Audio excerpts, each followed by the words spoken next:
Bismillahirrahmanirrahim. Assalamualaikum warahmatullahi wabarakatuh.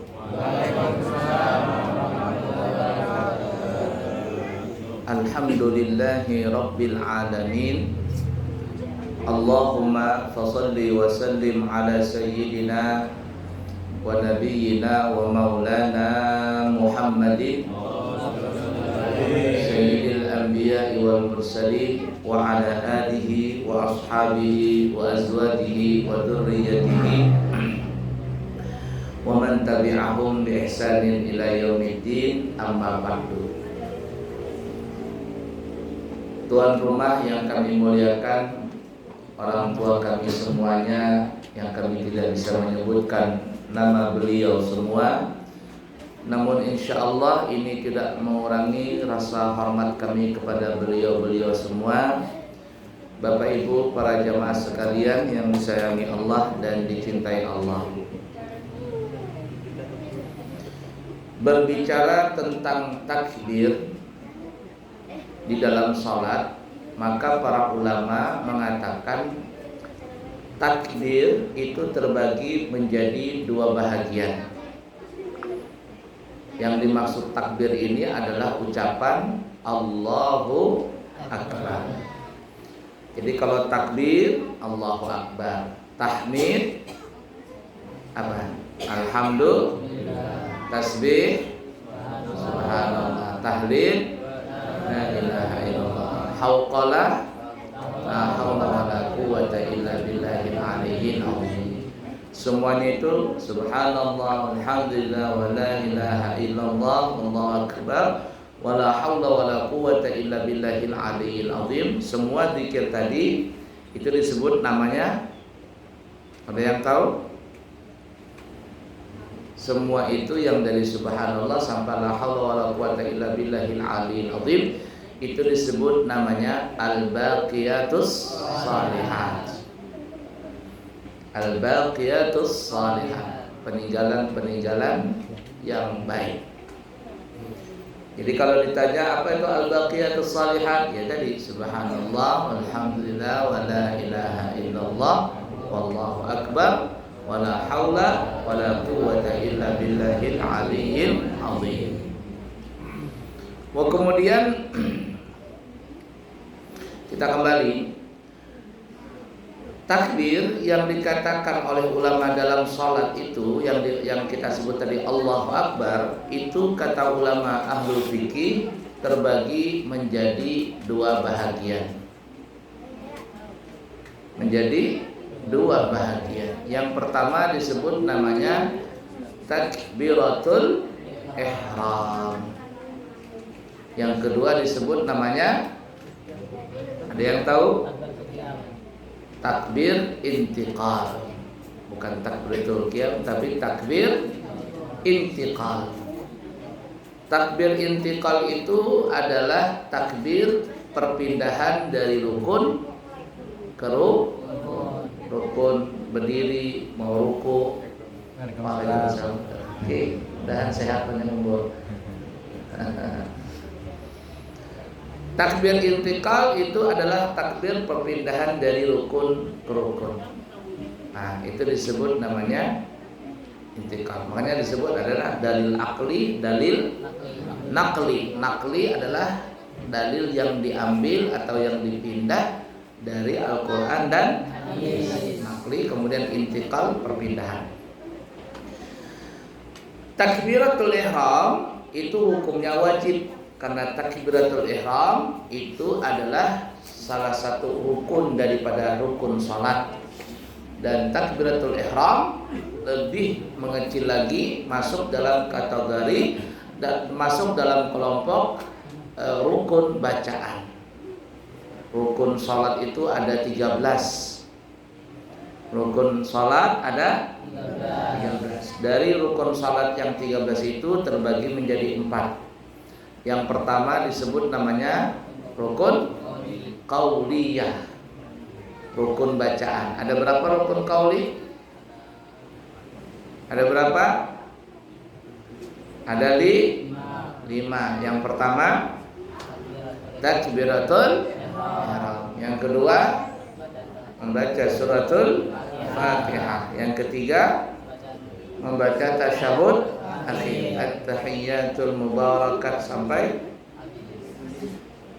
bukan sampai habis. Asyhadu an la ilaha illallah wa asyhadu anna Muhammadan abduhu wa rasuluh atau Muhammadan Rasulullah. Nah, itu namanya tasyahud, namanya tasyahud akhir. Yang keempat apa? Salawat kepada Nabi Muhammad sallallahu alaihi wasallam. Kapan salawatnya dibaca? Setelah tasyahud akhir. Kemudian yang kelima, salam pertama. Jadi rukun bacaan dalam salat itu ada 5 tadi. Kemudian kelompok yang kedua disebut namanya apa? Rukun fi'liyah, ruknul fi'liyah atau rukun gerakan. Rukun fi'li, gerakan. Ada berapa rukun gerakan? Ada berapa wira? Ada 6. Yang pertama apa? Kram? Berdiri apa? Berdiri tegak bagi yang mampu, yang puasa. Yang kedua rukuk. Yang ketiga tidak. Yang keempat sujud. Yang kelima duduk di antara dua sujud. Yang keenam duduk tasyahud akhir. 5 tambah 6 sama dengan berapa? 11.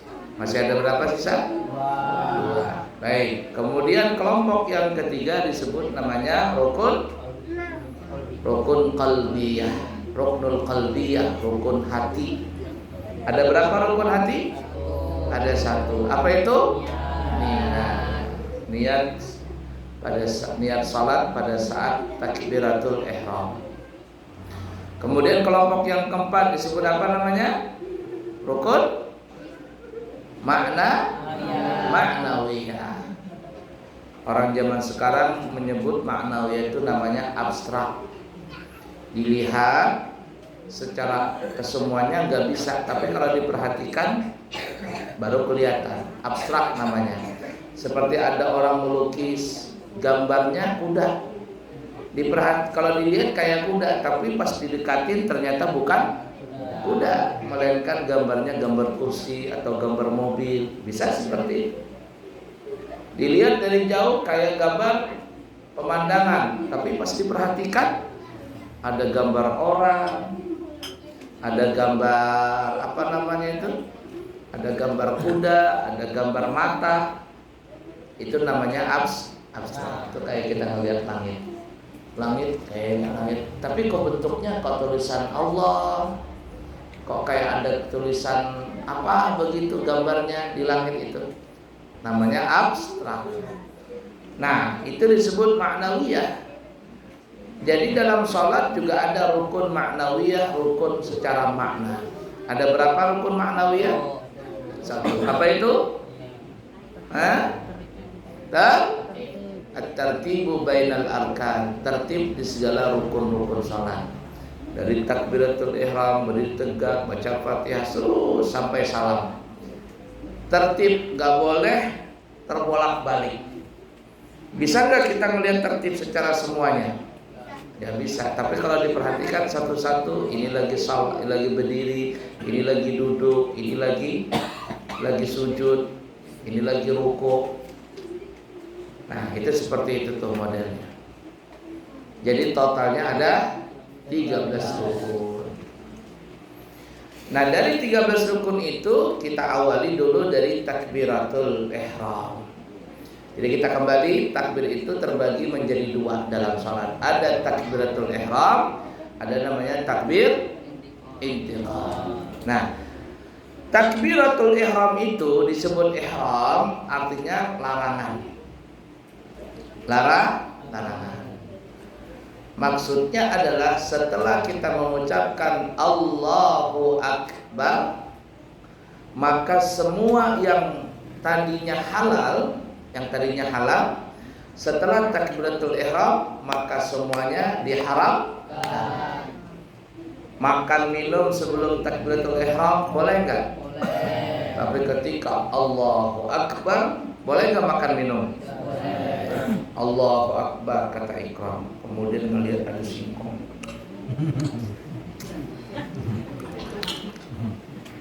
Batal nggak salatnya? Sebelum takbiratul ihram singkong itu halal, tapi setelah takbiratul ihram maka hukumnya menjadi dilarang makan. Itu yang disebut takbiratul ihram.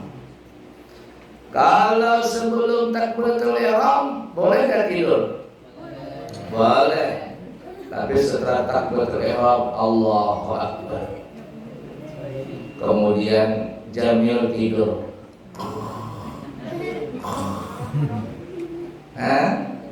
Apalagi ada meja di depannya.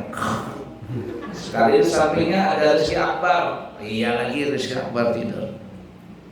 Gimana salatnya? Batal tidak? Sebelum salat takbiratul ihram boleh nggak tertawa? Boleh? Ngobrol boleh? Tapi setelah Allahu Akbar, si Naswan ngobrol sama Wawan, nanti malam kita bakar ikan yuk, sambil sholat sambil nah, apa boleh? Nggak boleh. Salatnya batal atau tidak? Sebelum sholat, sebelum takbiratul ihram boleh nggak gerak-gerak? Gini, joget-joget boleh nggak? Tapi setelah takbiratul ihram Allahu Akbar, tiba-tiba Wira joget di belakang. Kata Wira, batal nggak salatnya? Nah, batal Wira, kamu masih joget-joget dari belakang. Nah itu yang disebut namanya takbiratul ihram. Jadi sebelumnya halal, tapi setelah takbiratul ihram maka hukumnya yang halal tadi haram. Kalau dikerjakan batal sholatnya. Mudah dipaham kira-kira? Pada pertemuan yang lalu kita sudah pernah membahas gerakannya takbiratul ihram atau mengangkat tangan. Ya, kayaknya pernah kita bahas. Mengangkat tangan itu Bapak Ibu ngangkat tangan nih dalam sholat, kedua tangan sampai telinga itu ada 4 tempat saja. Ada 4 tempat, ada 4 kesempatan disunahkan kita mengangkat tangan. Perhatikan betul-betul ini. Yang pertama mengangkat 2 tangan sampai di telinga, 1 pada saat takbiratul ihram. Yang kedua pada saat ruku. Yang ketiga pada saat tidak sami Allahu hamidah. Yang keempat pada saat perpindahan rakaat 1 ke rakaat 2. Ayo, siapa yang tahu?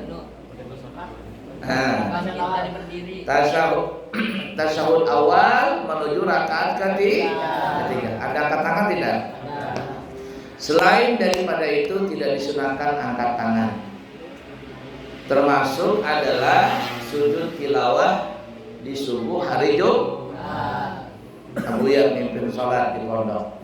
Innama yu'minu bi ayatina alladziina idza dzukiru biha kharru sujjadan wa sabbahu bihamdi rabbihim wa hum la yastakbirun. Allahu Akbar sujud. Ada angkat tangan? Tidak ada. Tidak disunahkan. Langsung saja Allahu Akbar. Sujud sekali. Disebut namanya sujud tilawah. Orang kampung menyebutnya sujud sejadah. Di masjid kita ada seperti itu. Di sini subuh Jumatnya belum ada. Belum ada yang hafal atau belum? Belum dipraktekkan ya. Nah, itu. Memang ada kelama itu santri. Jadi tak ada rukunnya Bu ya. Apa? Kalau yang tidak ada rukunnya langsung. Ya, itu yang pertama. Memang lama itu kalau orang baru pertama kali jalan orang Banjar menggigit kakinya. Lama berdiri. Oh, ayatnya panjang. Ya, ayatnya panjang, surahnya panjang. Ya. 1 lembar setengah. Sujud bisa sampai tertidur. Jamil pernah nggak waktu sujud tertidur sholat subuh? Pernah? Sujud akhirnya nggak bangun-bangun. Ya. Yang ala kulli hal seperti itu. Nah, bangkit dari sujud tilawah. Berapa kali sujudnya? Sekali aja. Bangkit Allah. Ada duduk istirahat? Nah, ada. Langsung Allah berdiri. Ketika berdiri ada angkat tangan? Tidak ada. Ya, tidak ada. Jadi yang disunahkan mengangkat tangan begini cuma 4 tempat. Apa yang pertama tadi? Takbiratul. Yang kedua? Rukuk. Yang ketiga? Tidak. Yang keempat? Tasyahud awal, naik rakaat ketiga. Selain daripada itu tidak ada angkat tangan. Ini sholat yang normal, sholat yang biasa kita kerjakan. Tapi ada selain sholat yang kita kerjakan ini disunahkan mengangkat tangan. Kapan itu? Satu, pada saat sholat nayyib, Allahu Akbar, Allahu Akbar, angkat tangan. Kedua, pada saat sholat hari raya Idul Fitri dan Idul Adha, Allahu Akbar, Allahu Akbar, Allahu Akbar. Paham kira-kira? Nah, kemudian yang ketiga, sholat gerhana matahari atau gerhana bulan. Pernah sholat gerhana matahari, gerhana bulan? Nah, itu sholat gerhana matahari, gerhana bulan, 2 rakaat, tapi setiap satu rakaat ada 2 kali ruku, ada 2 kali sujud. Nah, semuanya itu kalau bangkit dari ruku pertama, takbirat angkat tangan. Ya, kemudian turun, angkat tangan lagi. Bangkit lagi, angkat tangan lagi. Mudah dipaham kira-kira? Baik, kita lanjut ya. Pertemuan yang lalu kita pernah membahas di sini bahwa tata cara mengangkat kedua tangan antara laki-laki dengan perempuan itu sedikit berbeda. Kalau laki-laki sunnah dibuka sayapnya, buka sayap ini, Allah nah gini. Tapi lihat-lihat juga orang, kalau terus sempit, Allahu Akbar, habis tahantuk nanti. Ya, mukanya orang dengan sikut kita, plak. Yang parah sudah sikutnya kering, pakai lengan pendek, ketek berbulu, bau lagi. Kata orang pusing menciumnya. Ya, ya kirain Hajar Aswad, ternyata memang Aswad, Hajarnya enggak. Orang mencium Hajar Aswad di Mekah tuh. Aku cium Hajar Aswad katanya, tapi kok baunya bau hauk lah. Sekalinya ketek orang Afrika diciumnya. Kayaknya orang Afrika gini. Belum nyampe kan gini kan, diciumnya begitu bak, keteknya orang Afrika dicium. La ilaha illallah. Nah, itu laki-laki. Tapi kalau perempuan gimana kemarin?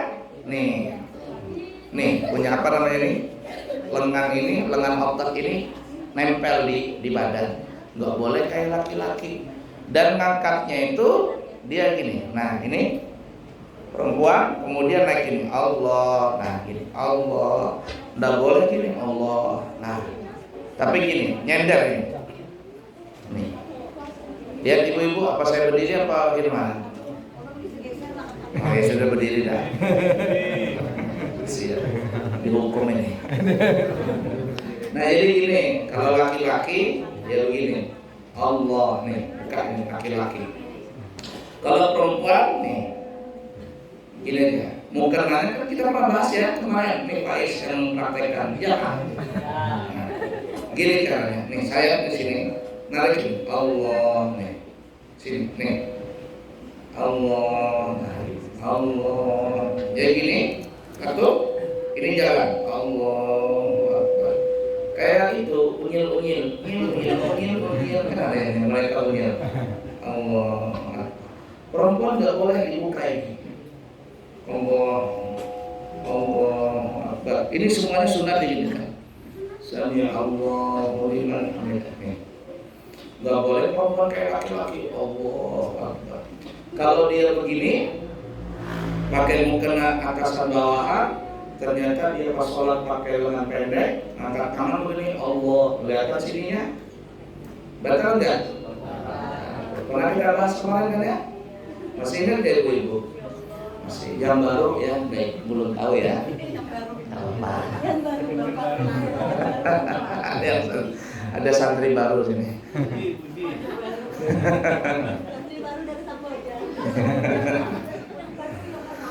Alhamdulillah. Nah, itu ya. Kalau gerakan itu sunnah saja mengangkat tangan. Sebenarnya kata ulama mengangkat tangan itu sudah hasal sunnah, mendapatkan pahala sunnah bagaimanapun caranya mengangkat tangan. Cuman yang afdalnya kita sebutkan tadi. Tapi kalau ada orang mengangkat tangan dengan gaya aneh-aneh, ada yang begini, apa namanya? Kan gini, salapin. Biarkan saja. Itu mereka. Gini lah, dinding nggak dinding. Itu biarkan saja. Ada yang dulu ada Abuya masih kecil, teman Abuya itu iseng, namanya anak-anak. Jadi ada Pak Haji itu kalau sholat dia ngangkat tangan tuh begini. Jadi kata anak-anak itu kalau Pak Haji sholat atap masjid banyak yang bocor. Oh, kenapa? Ditembaknya James Bond. Karena zaman dulu paling ramai itu paling James Bond 007. Allahu Akbar. Jadi begini modelnya. Untung gak begini. Ya. Ada yang Allahu Akbar jadi begini. Ada yang Allah. Ini berarti kerasukan jurus macan gitu. Ya, semuanya kalau dia mengangkat tangan sudah mendapatkan pahala sunnah. Tapi yang afdolnya tadi adalah laki-laki dibuka sayapnya sebegini. Nah, kemudian jari ini lemak ini jempol sejajar di ini apa namanya ini? Ini lemakan telinga ini. Enggak perlu Allah, ada orang Allah di sentuhnya gini, tak gitu. Nah, biasa saja. Ya, kemudian yang ini apa namanya ini ujung jari ini sejajar dengan telinga begini. Allah, nah gini. Ya, jadi begini. Allah, nah. Allah. Nah, kemudian jari tangan ini direnggang sedikit, jangan rapat, jangan juga apa namanya renggang. Allah, jangan ini, tapi sedikit saja, renggang sedikit. Nah, kemudian sebagian ulama pendapatnya Imam Romli itu sudah dibengkok segini, nah, bengkok begini. Ini pendapat Imam Romli, tapi Imam Hajar tetap aja lurus. Kenapa bengkok begini? Supaya ini menghadap jadinya ke arah kiblat. Jadi Allah, nah gini modelnya. Allah. Udah dipaham kira-kira? Nah, laki-laki perempuan sama, cuman bedanya tadi kalau perempuan dikapit jalan orang banyak, yang ini juga naiknya begini. Kalau laki-laki dibuka, kemudian ininya begini. Udah dipaham kira-kira? Gerakan itu hukumnya adalah sunnah. Yang wajib yang di mana? Yang wajib adalah bacaannya. Kita akan menyebutkan cara yang benar dulu mengucapkan takbiratul ihram, lalu kita akan terangkan yang salah-salah. Kita terangkan yang salah-salah itu bukan berarti kita harus mengerjakan, tetapi kita menerangkan yang salah itu agar kalau kita sholat model seperti itu jangan lagi dilakukan. Yang benar cara mengucapkannya adalah Allah, lidah di ujung gigi di atas gigi. Allah, Allahu Akbar. Cuma 6 ketukan saja. Toleransi 6 ketukan. Allahu Akbar. Nggak boleh terlalu panjang. Allahu Akbar. Ada imam begitu. Astagfirullah. Allah. Pernah lihat nggak begitu? Nah, nggak boleh begitu. Tidak boleh. Jadi sekali apa namanya takbir langsung jadi. Nah, kemudian ya, yang benar tadi Allahu Akbar. Pada saat kita takbiratul ihram, ya, pada saat kita takbiratul ihram, ucapan kita Allahu Akbar, dalam hati kita membaca aku niat salat fardu zuhur umpama, aku niat salat fardu asar, aku niat salat fardu maghrib, dan seterusnya. Ucapan kita Allahu Akbar, mulut kita mengucap Allahu Akbar, tapi dalam hati aku niat salat fardu maghrib makmum umpama. Itu dalam hati, dibaca dalam hati antara A sampai Ba. Namun itu tidak mesti dihajat. Tidak perlu aku sengaja melaksanakan salat fardu maghrib 3 rakaat, mengikut imam, menghadap kiblat, tunai fardu karena Allah Ta'ala. Itu yang menjadikan Allah. Salah begitu. Ataupun begitu masalahnya. Oh, tidak begitu. Tidak boleh. Ya, niat Bapak Ibu, niat itu tidak mesti dihajat. Tidak mesti dihajat. Niat itu pokoknya keinginan bulat yang ada dalam hati. Niat sudah jadinya. Coba kita umpama nih ya, pas pengajian begini tiba-tiba perut keroncongan. Ya, perut keroncongan. Pas mendengar ceramah membuka video, sekalinya ada orang nasi goreng. Ini YouTube nasi goreng. Langsung aja dalam hati, nasi goreng pas pengajian ini. Itulah niat. Tidak perlu sengaja aku nanti setelah pengajian dari sini aku pulang membeli nasi goreng spesial karena Allah Ta'ala. Begitu kan? Jadi niat itu kehendak hati. Apa yang mau kita itu yang sudah bulat begitu nah. Bukan dihejak. Nah, kesalahan kita ini dihejak sehingga Allah panjang banget gitu. Allah Akbar sampai habis suaranya. Nah, jadi begitu. Keinginan bulat.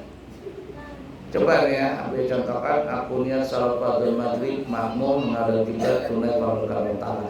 Itu bisa dengan Allahu Akbar, satu kalimat Allah Akbar. Asalkan kita konsentrasi. Contoh ya, ini nggak bisa. Jangkanya bisa dikeluarkan niat ini kelihatan, cuman nggak bisa. Allahu Akbar. Nah, selesai. Aku niat salat fardu maghrib menghadap kiblat tunai. Bisa tuh. Jadi dia bulat. Begitu yang disebut niat. Allahu Akbar. Nah, aku niat salat fardu isya, jadi sudah. Ya kada? Bukan dihijab. Sengaja aku melaksanakan salat fardu isya, menghadap kiblat, mengikut imam 4 rakaat tunai fardu karena Allah Ta'ala. Panjang itu. Ya, mudah dipaham kira-kira? Jadi bacaannya Allahu Akbar. Kesalahan-kesalahan, kita sebutkan kesalahan-kesalahan ini berarti jangan dikerjakan. Kita sebagai tahu saja. Kesalahan pertama, 1, memanjangkan A. Allah, Allah. Siapa yang adzan itu? Allahu Akbar, Allah. Tidak boleh Allah. Kalau dibaca A, artinya apakah? A itu kalau panjang jadinya apakah? Hamzah istifham namanya dalam ilmu nahwu. Ingatin tuh. 1, enggak boleh panjang. Langsung masuk Allah, Allah. 1. Kemudian pakai tasydid Allah, Allah. Tidak boleh kalau dibaca enggak pakai tasydid. Contoh, Allahu Akbar, Allah, Allah. Allahu Akbar, Allah. Dasar. Kalau orang adzan Allah, Allah dan pakai tasydid, maka salatnya tidak sah. Paham kira-kira? Nah, anak-anak santri, betulkan bacaannya. Kesalahan yang ketiga, tidak boleh kafnya itu qalqalah. Allahu Akbar, Allahu Akbar, tidak boleh. Itu bukan kol-kolah. Dan tidak boleh juga terlalu bekarik. Jangan orang Banjar terlalu bekarik. Bagaimana? Allahu Akbar. Ada orang adzan di Balikpapan begitu. Allahu Akbar. Allahu Akbar. Itu namanya kafnya terlalu bekarik. Orang zaman sekarang menyebutnya lebay. Nah, itu kekuatan menarik. Tidak boleh, ya. Kemudian memanjangkan huruf ba. Nah, itu yang kamu tuh nah. Allahu Akbar, Allahu Akbar. Tidak boleh itu. Allahu Akbar, Allahu Akbar. Boleh begitu? Jadi kalau ada orang salat itu Allahu Akbar, batal salatnya. Nah, tengok. Paham ya? Ini ada anak azan Allahu Akbar, Allahu Akbar, Allahu Akbar, Allahu Akbar. Latih, mana latih? Akbar, Allahu Akbar. Ya, enggak boleh. Barnya enggak boleh, Pak. Ya. Kemudian apalagi kesalahannya? Yaitu baknya pakai tasydid. Allahu Akbar, Akbar. Enggak boleh. Ya. Itu enggak boleh pakai Allahu Akbar, Allahu Akbar. Salah. Ya. Apalagi. Nah, jadi seperti itu tuh bacaan tadi. Kalau salah membacanya, maka takbiratul ihramnya tidak sah. Kalau takbiratul ihramnya tidak sah, maka salatnya juga tidak sah. Itu yang kamu salat tuh. Allahu Akbar, Allahu Akbar. Tidak boleh begitu. Paham? Iqra? Jadi seperti itu. Itu loh 10 menit tentang rukun salat yang pertama yang kita bahas malam ini, maksudnya adalah tentang takbiratul ihram. Dan juga semuanya harus jelas. Tidak boleh hilang. Ada dulu di Balikpapan orang jadi imam. Dia bacanya begini, Allah Akbar. Abuya sekali dua kali jadi makmum di belakang. Ini kata Abuya, telinga Abuya yang salah kah atau apa ini? Besok-besok dengar lagi Allah Akbar. Akhirnya setelah selesai sholat, setelah pulang Abuya panggil orangnya, Pak, minta maaf. Ini saya minta maaf, saya inikah yang salah yang dengar atau tidak paham nih, ataukah sampean yang kurang menyebutkan hurufnya? Apa itu, Pak? Saya dengar sampean membaca takbiratul ihram itu dengan cara begini, Allah Akbar. Kata Abuya, huknya itu kemana? Huk kayak kamu nih. La ilaha illallah. Mana haknya mana? La ilaha hak. Itu dibaca itu. Ya Hayyu Qayyum la ilaha illa anta. Ya Hayyu Qayyum la ilaha illa anta. Baca apa ya? La ilaha anta. Ya Hayyu ya Qayyum la ilaha illa anta. Dalam misalnya ada si Akbar, apa lagi? Yang baca-baca. Dulu lagunya siapa? Ini Habibi. Bagaimana lagunya Habib zaman dulu? Ya Hayyu Qayyum la ilaha illa anta. Ya Hayyu Qayyum la ilaha illa anta. Ya Hayyu Qayyum la ilaha illa anta. Sekarang udah lagi sudah jadi bagus. Hati-hati ya. Nah, jadi Abuya tanya, kenapa hunya hilang? Benarkah atau saya yang salah, Pak? Apa dia bilang? Saya ini belajar dengan guru saya di Gunung Guntur. Hukumnya itu harus masukkan dalam hati. Jadi belajar apa, Pak? Saya belajar tasawuf. Pak, saya baru mendengar orang belajar tasawuf begitu, Pak. Kitabnya di mana?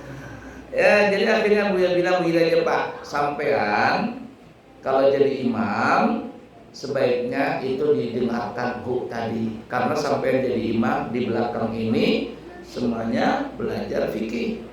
Tapi kalau sampai yang sholat sendiri, terserah mau hunya hilang, maunya terang, ada kan, itu terserah sampean. Tapi kalau jadi imam jangan dihilangkan itu, karena itu hukumnya wajib semuanya terdengar. Allahu Akbar. Nah setelah dia tegur, akhirnya dia nggak lagi baca Allah Akbar, harus jelas semuanya, ya. Nah ada juga lagi satu imam di Balikpapan, karena itu jamaahnya Abu ya tegur. Yang tadi juga jamaahnya Abu ya. Dia itu kalau jadi imam takbiratul ihramnya benar, tapi takbir intiqalnya agak kurang benar. Gimana dia baca? Allah, Sami Allah, Allahu, hunya aja, akbarnya nggak ada. Allah, Sami Allahu, Allah. Sekali dua kali Abu yang dengarin, Abu yang salah kayaknya atau yang salah.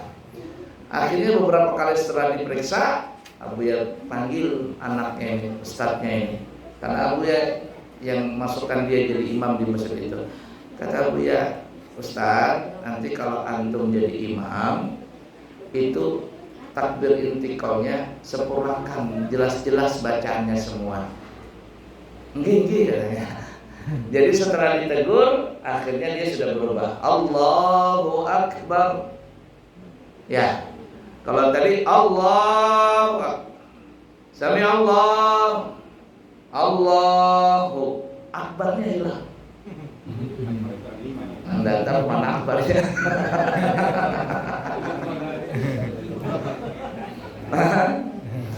Nah, jadi ingat-ingat kalau, dan ini berlaku bukan hanya imam ya, semuanya kita yang jadi makmum pun tetap berlaku membaca takbir, terutama takbiratul ihram itu secara sempurna bacaannya tadi.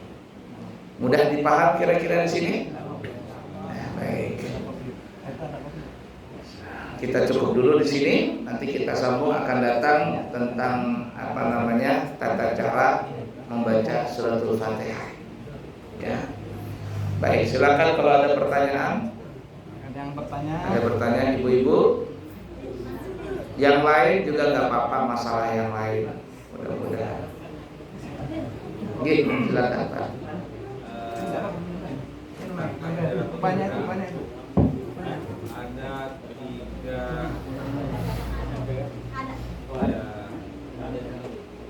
Ada tiga yang tidak boleh dilakukan oleh makmum mendahului imam. Ya. Di antaranya takbiratul ihram, terus juga posisi kaki antara makmum dan imam, dan yang terakhir adalah salam. Artinya tidak boleh dilakukan oleh makmum terhadap imam. Ya. Terus yang dimaksud tidak boleh mendahului takbiratul ihram seorang makmum pada imam ketika imam misalnya lafaz Allahu Akbarnya itu agak panjang durasinya dan makmumnya itu hampir sejajar ketika alifnya Allah itu disebut, tapi rohnya lebih dulu sukun, makmumnya mengucapkan, apakah itu sah dulu? Baik. Jadi bukan hanya mendahului, tetapi makmum menyamai bacaan takbiratul ihramnya dengan takbiratul ihramnya imam. Kalau menyamai, apalagi mendahului, apalagi lebih duluan selesai, maka sholatnya makmum ini tidak sah. Para ulama mengatakan wajib hukumnya takbiratul ihramnya makmum terdudi setelah selesai takbiratul ihramnya imam. Contoh begini ya. Kata imam Allahu Akbar, lalu setelah itu makmum Allahu Akbar. Itu hukumnya wajib. Kemudian juga salam pertama, hukumnya wajib juga salamnya makmum pertama, wajib terduli daripada salamnya imam. Maksudnya apabila menyamai salam pertama makmum dengan salam pertamanya imam, apalagi mendahului salamnya imam, maka salatnya makmum ini tidak sah. Contoh, ini yang paling sedikit minim yang dikatakan sah. Kata imam, assalamualaikum, di situ tuh habisnya salat. Makmum mama assalamualaikum, salatnya makmum dikatakan sah. Tapi yang afdalnya makmum mengucapkan salam tadi adalah setelah selesai salamnya imam yang kedua. Assalamualaikum warahmatullah. Assalamualaikum warahmatullah. Lalu makmum assalamualaikum warahmatullah. Assalamualaikum warahmatullah. Baik, kita kembali ke takbir tadi, takbiratul ihram. Jadi jangankan mendahului, menyamai saja itu tidak sah hukumnya. Sama makmum ini. Imam pemani contoh nih ya. Allah, kata imam, Allah, imamnya pelama, Allah, makmumnya nggak sabar. Tiba-tiba makmum juga Allah, padahal imam baru Allah, makmumnya Allah, maka makmum ini salatnya tidak sah. Nyelip ibu. Hitungannya nyelip. Iya, mau balap. Mungkin makmumnya ini pembalap mungkin. Nah ya, jadi wajib ini sering ya saya nggak tahu apakah orang begitu sholatnya atau enggak, wallah alam. Cuman perasaan saya ini orang kayaknya keburu-buru. Imam belum selesai, akbar belum selesai, dia sudah Allahu Akbar kata makmum. Maka sholatnya makmum ini hukumnya ngerti ya, ibu-ibu juga perhatikan itu. Dan tahu santri, Anda nggak begitu santri? Abu ya masih Allah, kalau ada begitu batal salatnya santri. Baiklah ya. Jadi dalam dua kasus ini takbiratul ihram dengan salam pertama, jangankan mendahului, menyamai takbirnya makmum dengan takbirnya imam, menyamai salam pertama makmum dengan salam pertamanya imam, maka salatnya makmum hukumnya batal. Mudah dipaham? Tapi kasus yang ketiga menyamai berdirinya makmum dengan imam, patokannya itu bukan di ujung jari tapi patokannya di tumit, ujung akhir tumit. Ini umpama tumit, ini tumit. Ini tumitnya imam, ini tumitnya makmum.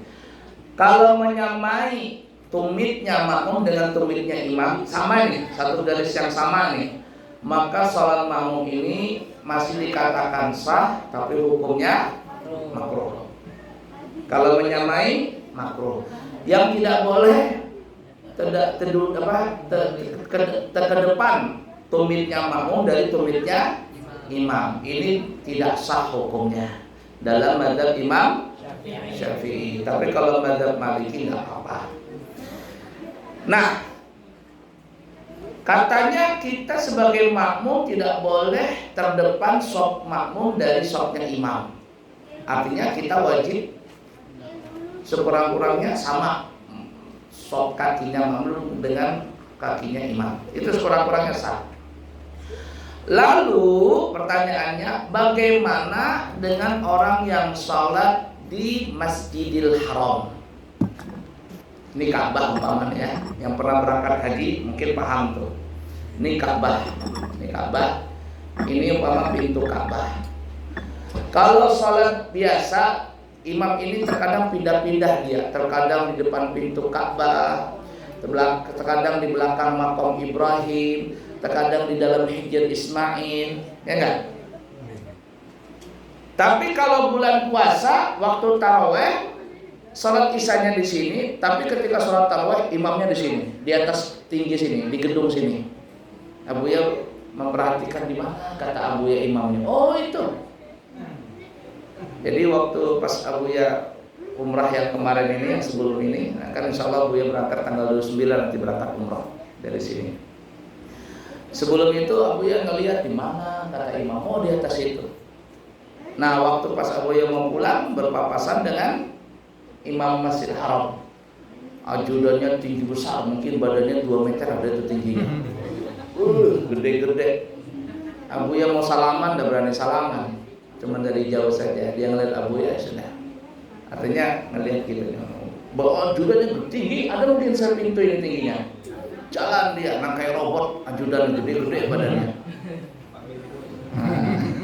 Dia masuknya tuh di itu ada yang apa namanya di Jabal Kubais ada yang apa tempat istirahat hotel imam, ada khusus itu. Nah, kalau bulan puasa imamnya di atas sini. Cuman memang umpama imamnya di atas sini ya, arah satu Ka'bah ini, dinding Ka'bah ini kosong, nggak ada makmum di sini. Cuman masalahnya yang sebelah sini, umpama di rukun Hajar Aswad, di rukun Yamani, rukun Iraki, di sini banyak jamaah. Seakan-akan kalau imamnya di sini, makmumnya ada di sini, ada di sini, ada di sini, seakan-akan makmum yang di sini dan di sini lebih terdepan dari imam. Pertanyaannya, sah nggak orang yang sholat di sini dan di sini? Sadar tidak? Jawabannya sholatnya adalah sah. Cuman para ulama dalam mazhab kita mengatakan sah, tapi hukumnya makruh. Yang tidak sah itu imamnya di atas gedung sini, makmumnya di sini. Nah, di sini. Ini kan satu arah kan, Ka'bah itu kan kotak kan ya, kotak. Nah, imamnya di sini, dia di sini. Nah, imamnya di atas, dia di depan Ka'bah sini. Yang sini nih. Ini yang tidak sah. Udah dipaham kira-kira? Ada pertanyaan. Kalau kita sholat di dalam Ka'bah, kemana kita menghadap? Nah, dikatakan kemanapun kita boleh menghadap. Ini Ka'bah nih ya, dalam Ka'bah. Kita menghadap ke sini boleh, menghadap ke sini boleh, sini boleh, sini boleh. Ini pintu Ka'bah. Cuman kalau kita ngelihat pintu Ka'bah sini masuk, di sini dalam Ka'bah ini ada satu satu keramik yang satu lantai yang tidak ada keramiknya. Kemudian dindingnya itu kayak ada semacam mihrab. Kenapa itu? Disitulah Nabi pernah sholat di dalam Ka'bah. Makanya kalau orang yang tahu masuk ke Ka'bah, kalau ada kesempatan masuk Ka'bah, masya Allah, masuk ke situ, maka sholatnya di sini. Ada satu tempat yang modelnya tidak ada keramiknya. Nah, di situ tempat sholatnya Nabi kita Muhammad SAW ketika beliau masuk dalam Ka'bah. Nah, sekarang pertanyaannya, kalau seandainya ada orang sholat di dalam Ka'bah, tadi kan katanya boleh hadap kemana saja, ya kan ya? Nih, umpama ini Ka'bah, ya Ka'bah. Ihram sama naswan, ya, sin ihram menghadap ke sini, naswan menghadap ke sana. Jadi sholatnya hadap-hadapan. Boleh nggak? Pertanyaannya kalau boleh umpama berjamaah, siapa yang jadi imam?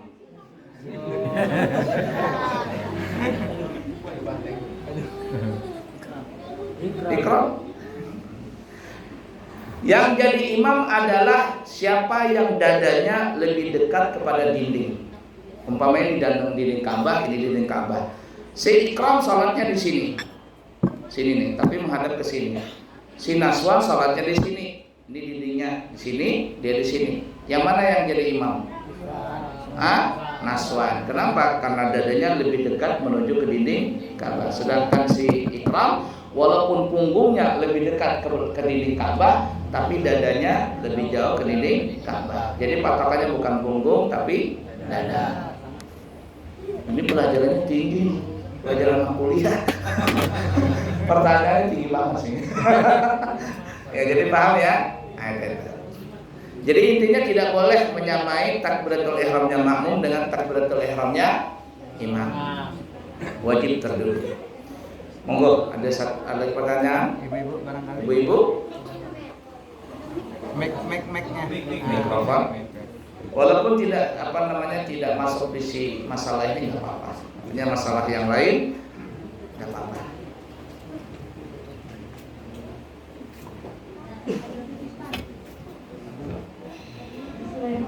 Assalamualaikum warahmatullahi wabarakatuh. Waalaikumsalam warahmatullahi wabarakatuh.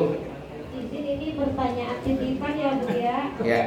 Keluar dari tema. Apakah kita ikut berdosa apabila ada orang yang membeli 5 liter, anggaplah minyak bensin gitu ya. Lalu orang itu meminta untuk ditulis di nota dengan 10 liter. Sedangkan kita menjualnya dengan harga yang 5 liter tadi. Oh. Lalu ini. Kenapa tulis di nota? Hah?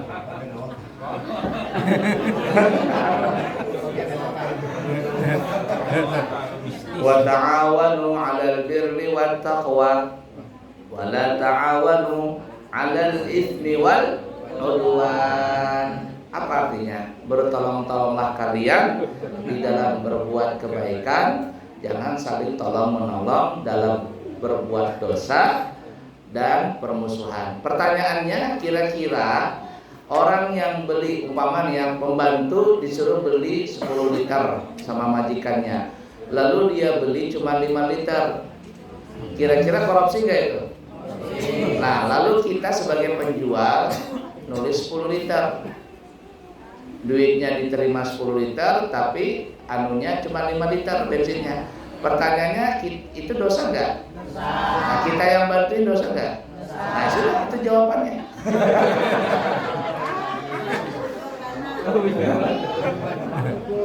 Paham ya? Solusinya, ini kasusnya apa? Saya nggak paham.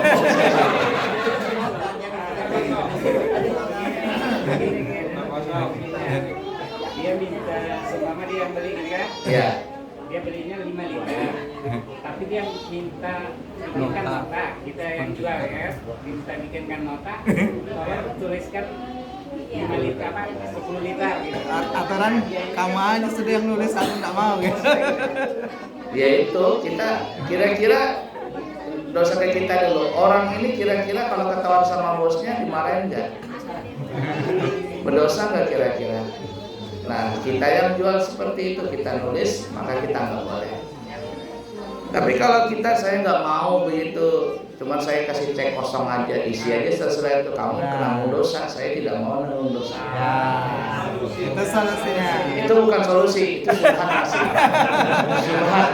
Kita sudah yakin ini nipu, kita cuma cuci tangan aja.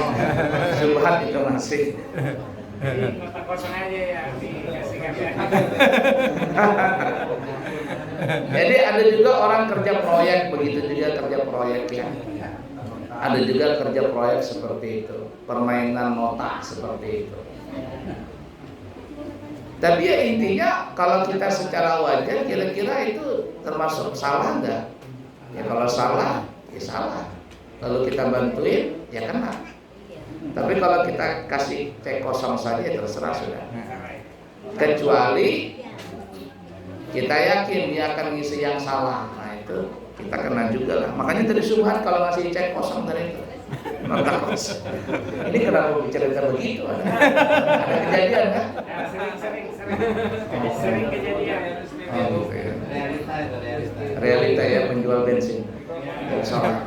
Itu yang orang lewat itu biasa dia minta tuliskan sekian. Saya juga pernah ditipu itu waktu kami pertama kali membuka pesantren nyewa alat berat.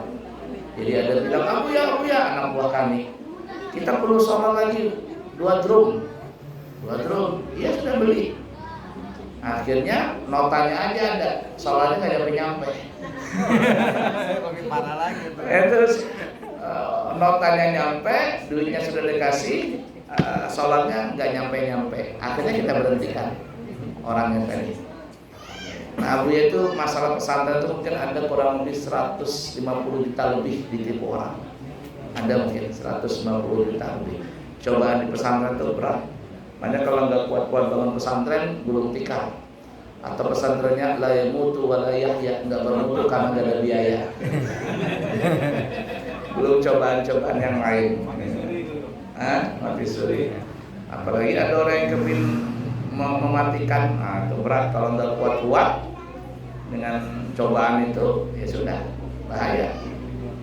Tapi cobaan namanya ya begitulah ya, dia sebentar saja hilang. Baik, ada lagi? Bensin lagi.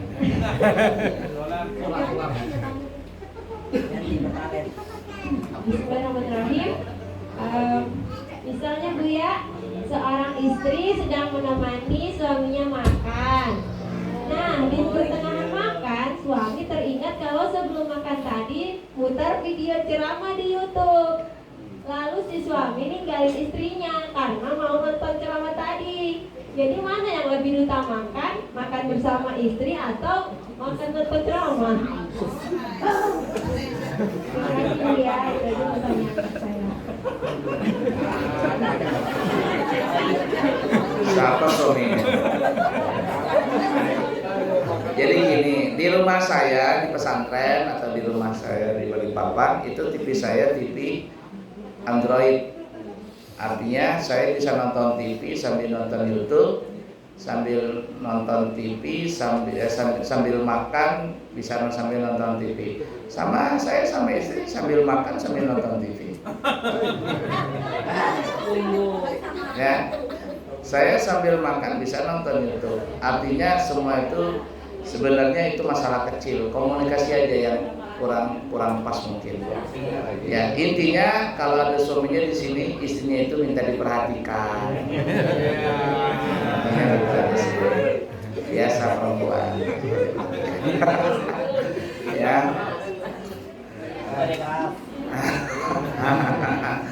Ala kuliah ya. Itu. Ada lagi? Terakhir. Nggih, monggo silakan.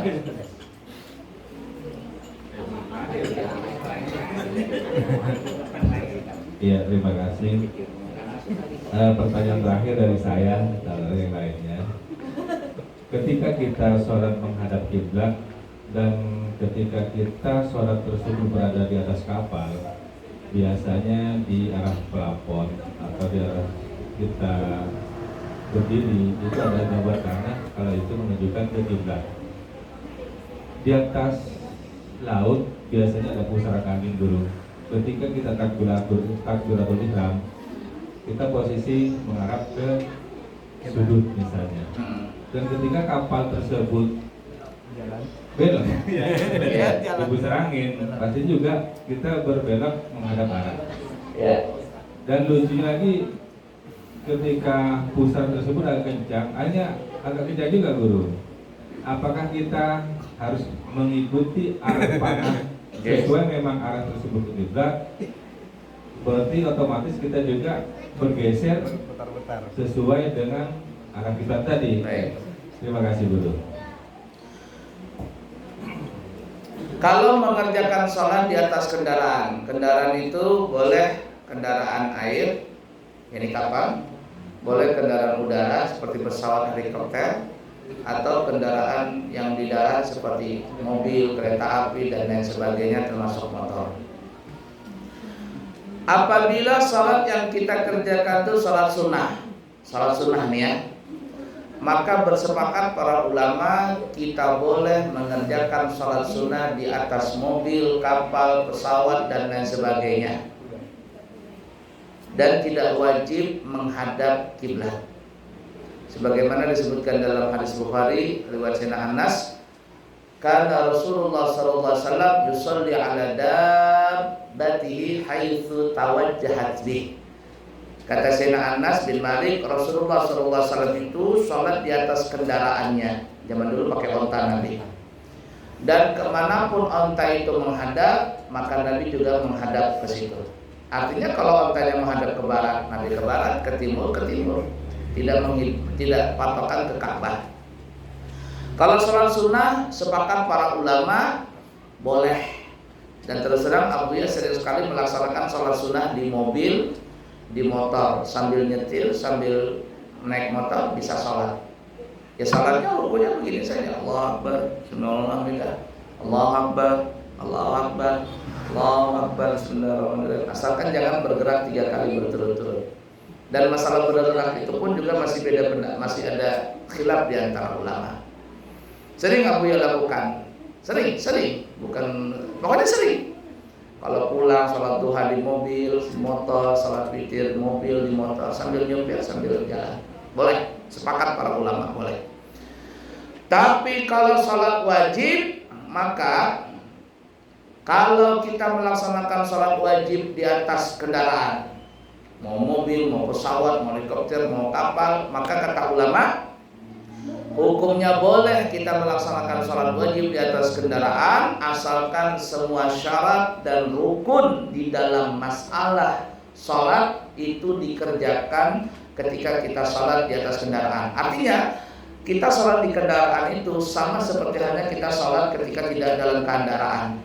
Jadi kita wajib menghadap kiblat dari awal sampai akhir, kita wajib ruku secara sempurna, kita wajib duduk secara sempurna, kita wajib i'tidal secara sempurna. Artinya seperti halnya kita sholat di rumah, di lantai, ya, di tempat yang biasa. Kalau seandainya kita sholat wajib di atas kendaraan, tetapi tidak sempurna, tidak ruku secara sempurna, sujudnya tidak sempurna, tidak menghadap kiblat, maka salat itu disebut salat dihormatil waktu, salat untuk menghormati waktu saja. Maksudnya adalah kalau seandainya umpama kita meninggal dunia setelah melaksanakan itu, kita di akhirat insya Allah sudah gugur kewajiban di hadapan Allah. Namun kalau kita masih panjang umur, maka setelah kita sampai di darat, salat yang kita kerjakan tadi di mobil, di mana semuanya yang salat wajib tadi, kita wajib mengqadha atau sebenarnya bukan mengqadha, i'adah, mengulang salat tadi. Itu yang sering Abu Ya lakukan kalau berangkat umroh itu apa ya? Kan bisa sampai 11 jam di dalam pesawat itu. Ya salat seadanya untuk menghormati waktu, tapi setelah sampai di darat biasanya Abu Ya ulangi. Dan itu yang Abu Ya ajarkan kepada jamaah manasik umrah. Kemarin manasik umrah Abu Ya ajarkan itu. Nah ya. Nah, kembali ke kapal tadi. Karena kalau sholat wajib tadi hukumnya wajib menghadap kiblat, ketika kapal itu berubah haluan dan kita yakin ini kapal berubah haluan dan kita tahu hadap kiblatnya salah dan kita tahu kemana kita menghadap kiblat yang benar, ketika kapal ini umpamanya kiblat salahnya, kapal ini berputar ke kanan, maka kita tidak mengikuti kapal tapi kita melawan arus badan. Jadi tetap ke dalam menghadap ke kiri, posisi kita sama. Kan ya? Kita pilih saja. Tapi kalau kita tidak tahu, seperti kita nyebrang feri dari Balikpapan ke Penajam, nah, kita lihat arahnya di sana. Sudah kita ikutin arah ini aja. Tapi kalau kami pribadi biasanya tidak sholat di kapal dulu waktu mau jalan, enggak. Tapi kalau sudah kapal di tengah-tengah laut, jalannya sudah rata, nah di situ baru kita memasang atau melakukan sholat tadi. Atau yang lebih enak, kadang kita kurang yakin yang ini kompas arah kapal ini. Kita kan sekarang sudah zaman modern, ada Google Maps, ada kompas sholat, tinggal betulkan saja set. Oh di sini sholatnya sudah selesai. Nah seperti itu ya. Intinya kalau sholat wajib menghadap kiblat, ya. Tapi kalau sholat sunnah di kendaraan itu tidak wajib menghadap kiblat. Cukup ya, dipaham ya? 9:30, kayaknya kita paling lama hari ini belajar. Jamaahnya banyak dulu. Iya, karena juga tadi makan singkong dulu. Singkongnya empuk, ya. Nanti siapa yang mau nanam singkong di pondok, nanti bikin kelompok, ya. Ada punya mbah itu nanti bisa bawa ke sana. Kalau bapak-bapak punya bibit singkongnya yang kulitnya bukan putih ya, kulitnya agak ungu-ungu tuh lah. Ada yang punya? Ada kan mbah? Kalau yang kulit ungu, nanti mbah hari Minggu mau tak bawa. Itu singkong butun. Nah, itu lebih empuk daripada singkong yang kulitnya putih. Kalau singkong yang dari ungu, tanam anak-anak di pondok. Singkong tape kuning dulu. Itu ya tape kuning. Tapi biasanya banyak cabangnya. Itu aja yang kulit arinya itu apa, kulit putihnya itu bukan putih tapi ungu atau apa warnanya.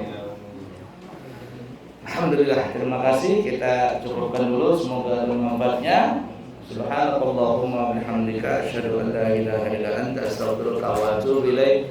Wa akhirul kalam, wassalamualaikum warahmatullahi wabarakatuh.